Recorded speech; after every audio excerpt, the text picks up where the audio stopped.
Hello everyone, welcome to my channel Nisha Pankaj Dwivedi. So ये था हमारा डे 2 नैनीताल में और ये है मॉर्निंग का व्यू।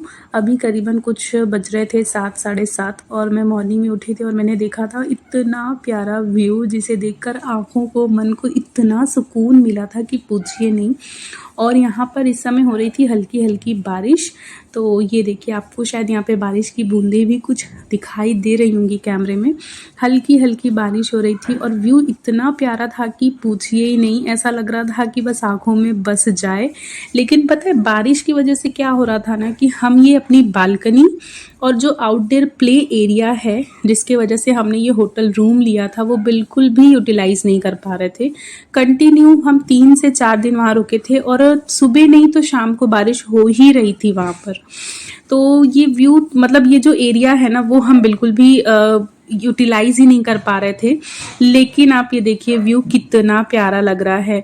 और ये पानी में ऐसे गोल गोल रिंग जैसा क्यों बना है पता नहीं। आप में से अगर किसी को पता हो ऐसा क्यों होता है तो ज़रूर बताइएगा, क्योंकि इस समय इतनी मॉर्निंग में कोई राइड वगैरह पानी में भी नहीं स्टार्टेड थी कि जिसकी वजह से कुछ बन रहा हो। और ये पर डे थी, मॉर्निंग में उठने पे ये गोल गोल रिंग जैसा दिखता रहता था पानी में। तो ज़रूर बताइएगा कमेंट सेक्शन में अगर आप में से किसी को भी इसके बारे में पता हो। लेकिन सही बता रही हूँ, ये वीडियो बनाते समय भी ना जो व्यू इतना प्यारा लग रहा है ना कि मैं क्या ही बताऊँ। Good morning and happy anniversary. आज रात की नींद कैसी आई है? इतनी थकान और इतना पैर में दर्द हो रहा था नहीं, तो एकदम सुपर नींद आई है। और सबसे बेस्ट था विष्णु के लिए, बस एक बार रात में उठा है 3 बजे दूध पीने के लिए बस। जू कहाँ है ये? शायद हाँ ये दिख रहा है, दिख रहा है ये जू। ये देखिए, अभी थोड़ी देर पहले मैंने आप लोगों को बताया था कि क्लियरिटी इतनी अच्छी थी कि पूछिए नहीं। और थोड़ी ही देर के बाद और ये देखिए बादल पूरे के पूरे नीचे आ रहे हैं, नीचे आ गए हैं और विजुअलिटी बिल्कुल ही धुंधली हो गई है। ये ऐसा हर 10 मिनट में हो रहा था यहाँ पे। लेकिन सही बता रहे हैं कि बढ़िया बहुत लग रहा था और मौसम इतना ज़्यादा अच्छा हो गया था कि पूछिए नहीं। लखनऊ में इतनी ज़्यादा गर्मी थी लेकिन नैनीताल में जाते ही मौसम इतना बेटर, मतलब मुझे इतना अच्छा लग रहा था वहाँ पे। ऐसा लग रहा था कि ऐसा ही मौसम रहे तो यहीं पे ही रहा जाए। यहाँ पे हो रहे थे मॉर्निंग के 7:40। हम लोग 10-15 मिनट पहले उठ गए थे और यहाँ पे हमने सबसे पहले बनाया था विष्णु का दूध और उसके बाद ये 2 कप चाय, जो कि मतलब देखते हैं पी के कैसी लगती है। ये हमारे विष्णु हैं जो कि सो रहे हैं, मतलब कि हमारे मालिक सो रहे हैं तो हम लोग थोड़ी सी बातें कर सकते हैं, नहीं तो मालिक बात नहीं करने देते हैं। तो सबसे पहले आपको ये डिप वाली चाय कैसी लगी? काफ़ी अच्छी लगी, टेस्ट इसका बहुत अच्छा चलेगा। चाय का टेस्ट अच्छा लग रहा है और स्पेशली वो अच्छी इसलिए बनी क्योंकि हमने हमारा वो फुल फैट क्रीम दूध यूज़ किया था। विष्णु के लिए हम ले आए थे उसको गर्म करने के लिए, इंडक्शन सारी चीज़ें, तो उसी दूध को हमने यूज़ किया था। तो टेस्ट काफ़ी अच्छा लग रहा है, घर जैसा।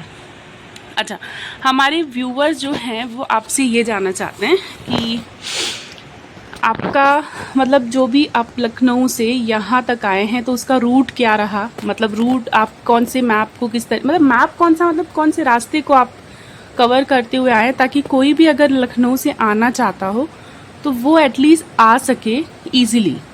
एक्चुअली में हम लोग ने जो रूट पकड़ा है, प्रभु नहीं चाहते कि हम बातें करें। देखिए प्रभु कुनमुन कुनमुन किए पड़े। हम लोग ने बेसिकली जो रूट प्रेफर किया है दुबग्गा, दुबग्गा टू संडीला वाया हरदोई होते हुए हम लोग पहुँचे हैं, क्या कहते हैं, शाहाबाद, शाहजहाँपुर एंड देन बरेली। बरेली से हम लोग ने बरेली नैनीताल हाईवे पकड़ा हुआ था। फिर उस नैनीताल हाईवे में बीच में डाइवर्जन था काशीपुर वाला और काशीपुर रुद्रपुर वाला, और उसके थ्रू हम लोग सीधे नैनीताल आए थे। ये हम लोग का प्रॉपर रूट था। अच्छा अच्छा। और वो रोड वगैरह कैसी रही, मतलब रोड कैसी रही? देखिए जो अभी हरदोई तक तो रोड बहुत बढ़िया है लखनऊ से। उसके बाद हरदोई से शाहाबाद और शाहजहांपुर के बीच में काफ़ी कंस्ट्रक्शन वर्क चल रहा है, तो बीच बीच में कुछ कुछ जगह रोड थोड़ी सी गड़बड़ थी। बाकी ओवरऑल ठीक था, कोई ऐसी प्रॉब्लम नहीं हुई थी। और हम लोग की गाड़ी की स्पीड भी ठीक थी। हम लोग 1 घंटे में अप्रॉक्स 75 to 80 किलोमीटर कवर कर रहे थे नॉर्मल स्पीड में भी, नॉर्मल क्योंकि बच्चा भी था साथ में, तब भी बेबी भी हमारे साथ में था। अच्छा, तो easily ठीक है।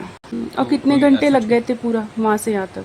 जी, कितने घंटे लग गए थे पूरा घर से यहाँ तक? मॉर्निंग में वही 5:45 को निकले थे और फिर हम लोग 10 बजे के करीब, पौने 10 बजे के करीब हम लोग बरेली हाईवे पे आ चुके थे ऑलरेडी। तो वहाँ पे हम लोग ने 1 घंटे का हॉल्ट लिया था, 1-1.25 घंटे का, जिसमें हम लोग ने विष्णु को नाश्ता पानी कराया था। हम लोग ने भी चाय फ्रेशन अप हुए वगैरह थे पी थी और ब्रेकफास्ट किया था।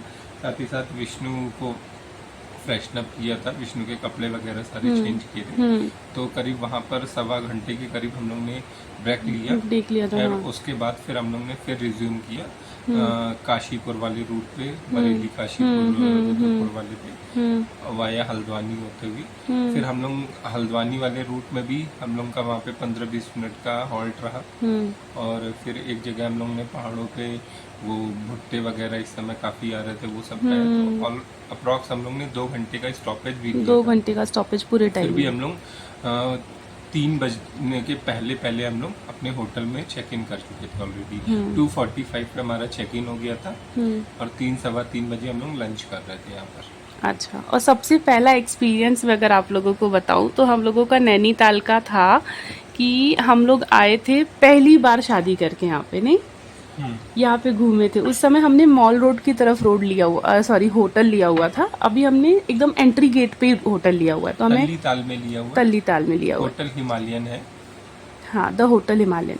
तो फिर वो एक्सपीरियंस तो हमारा एक अलग था। अब आप अपने इनके साथ ट्रैवल कर रहे हैं, ये आपके सुपुत्र, तो उसके साथ सबसे पहला एक्सपीरियंस कैसा रहा? अगर कोई अपने छोटे से बच्चे के साथ आना चाहता है तो ड्राइव करने में बच्चे की वजह से कोई प्रॉब्लम हो रही है? क्योंकि बच्चे कभी क्रैंकी भी हो जाते हैं, तो क्या माइंड डाइवर्ट हो रहा है या कुछ दिक्कत हो रही थी? नहीं, ऐसे रूट में ऐसा कोई प्रॉब्लम नहीं है। इसीलिए हम लोग ने बीच में करीब 1-1.25 घंटे का मॉर्निंग में हम लोग ने वो वहाँ पे हॉल्ट लिया था। बीच में 15 मिनट या 20 मिनट का 1-2 जगह और हॉल्ट लिया था, ताकि बच्चा क्रैंकी ना हो और उसको थोड़ा सा गाड़ी के एटमॉस्फेयर से चेंज करा के थोड़ा बाहर का भी दिखा दिया जाता है, जिससे बच्चे को प्रॉब्लम ना हो। इस तरीके से आए थे। और विष्णु मॉर्निंग में वाले रूट में तो बरेली वाले रूट में तो सो ही रहे थे। और उसके बाद हल्द्वानी से जब हम लोग नैनीताल वाला रूट पकड़े थे, हल्द्वानी से फिर हम लोग जब पहाड़ी पे आ रहे थे, उस समय भी विष्णु का सोने का टाइम था। 1 घंटा वो सो गए थे, तो उसकी वजह से हम लोग का काफी कवर अप हो गया। लेकिन इसमें सबसे मेन ये बात थी कि विष्णु के सोने के टाइम पे ही हमने मैक्सिमम ट्रैवल किया और हमने अपने ट्रैवल को ही ऐसे प्लान किया कि जिस समय वो सोता रहे। तो इसलिए हम लोग मतलब 3:30 या 4 बजे के उठ गए थे मॉर्निंग में, और 5-5:30 तक हम लोग निकल चुके थे घर से। मैक्सिमम 5:45 तक निकल चुके थे। तो मतलब विष्णु का पीक्स जो स्लीपिंग टाइम्स होता है, जो स्लीपिंग आवर्स होता है इसके आफ्टरनून का और मॉर्निंग का, वो हमने मैक्सिमम डिस्टेंस कवर की। वहाँ पे हम बिल्कुल भी रुकना हमने प्रिफर ही नहीं किया। तो मतलब अगर आप अपने बच्चे के साथ आना चाहते हैं तो उसकी स्लीप, अगर बच्चा क्रैंकी हो रहा है 4 व्हीलर में, बहुत से बच्चे जो है बहुत अच्छे से कंफर्टेबल हो जाते हैं, लेकिन अगर बच्चा क्रैंकी हो रहा है तो उस टाइम पे हमें ये प्रिफर करना है कि उसकी स्लीपिंग टाइम पे हम निकलें और उस हिसाब से अपनी ट्रिप को एडजस्ट करें। नहीं, चलिए, थैंक यू हस्बैंड जी, आपका ये छोटा सा पॉडकास्ट हो गया।